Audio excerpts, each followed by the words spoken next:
인천, 특히 계양에는 많은 그린벨트가 있는데요. 우리 지역의 그린벨트가 관리 부실로 몸살을 앓고 있다고 합니다.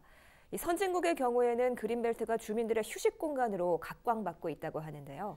그렇다면 우리는 어떻게 바뀌어야 할까요? 취재 기자와 자세히 얘기 나눠보겠습니다. 스튜디오에 이재필 기자가 나와 있습니다. 이재필 기자, 먼저 방치된 우리 지역 그린벨트 현장을 다녀왔다고요? 네, 그렇습니다. 영상을 먼저 보시면서 상황 설명을 드리겠습니다. 네.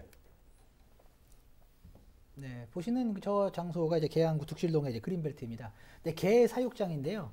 보시는 것처럼 이제 이곳에서 나온 옥폐수가 이제 그대로 하천으로 흘러 들어가는 그런 모습입니다. 네. 네. 영상으로만 보셔도 아시겠지만 이제 굉장히 더러운데요. 네. 이 오수가 흘러 들어간 이곳 바로 이제 인천의 5대 하천 중 한 곳인 낮은 포천의 상류입니다. 네, 또 다음 영상으로 한번 넘어가 보겠습니다. 네, 지금 보시는 저곳이 이제 계양산 기슭 이제 계양구 다남동인데요.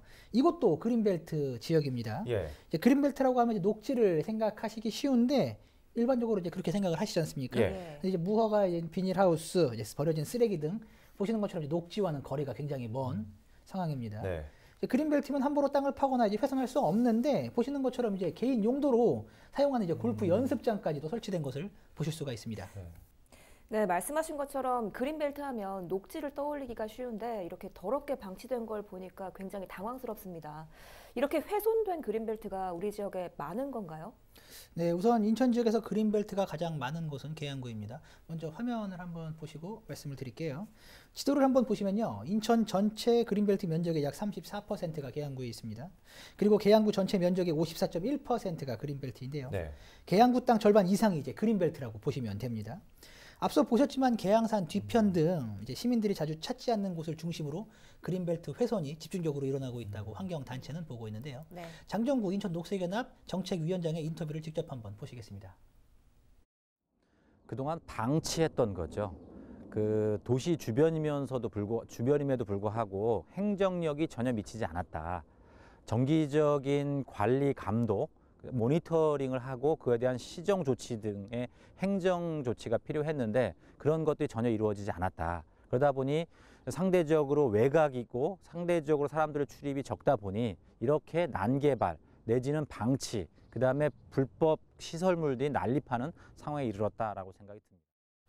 네, 인터뷰를 좀 들어보니까 이 시민들의 눈을 피해서 그린벨트 훼손이 일어나고 있다 이런 건데요. 그렇다면 이 문제에 대해서 이 관할 지자체인 계양구는 뭐라고 하던가요? 네, 계양구는 이제 그린벨트 훼손에 대해서 주기적으로 점검을 나서고 있고 할 수 있는 행정 조치는 다 취하고 있다라고 이렇게 밝혔습니다. 네. 하지만 이를 확실히 다잡을 이제 법적 장치가 부족하다고도 하소연을 했는데요. 이게 무슨 이야기냐면 그린벨트를 훼손하면 이제 이에 대한 원상 복구를 지자체인 계양구에서 명령을 합니다.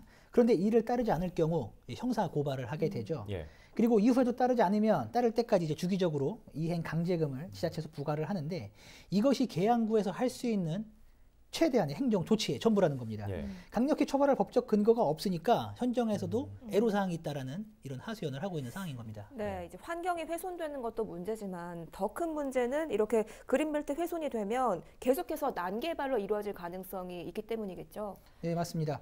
그린벨트는 말 그대로 이제 개발 제한 구역입니다. 이제 자연 녹지인데 그런데 이와 같이 불법적으로 훼손이 되면 이왕 훼손된 거 그냥 개발해버리자. 이런 어떤 개발론자들의 어떤 논리가 적용을 할 수 있다는 거예요. 예. 실제 앞서 보셨던 이제 계양산 기슭의 훼손지, 지금 보시는 저 지역인데 롯데가 추진했던 계양산 골프장 사업 부지입니다. 네. 그린벨트인데 당시 롯데가 어떤 주장을 했냐면 보시는 것처럼 훼손된 지역이다. 이왕 훼손됐으니 골프장을 지어서 체계적으로 관리를 하겠다.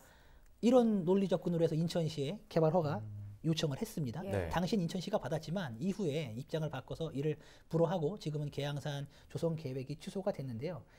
앞으로 이와 같은 사례가 계속적으로 이렇게 이어간다면 롯데와 같은 이와 같은 사례는 언제든지 다시 발생할 수 있다는 게 바로 이런 환경단체의 지적입니다. 네, 이 그린벨트 관리에 체계적인 변화가 좀 필요할 것 같은데요. 어떤 방법들이 있을까요?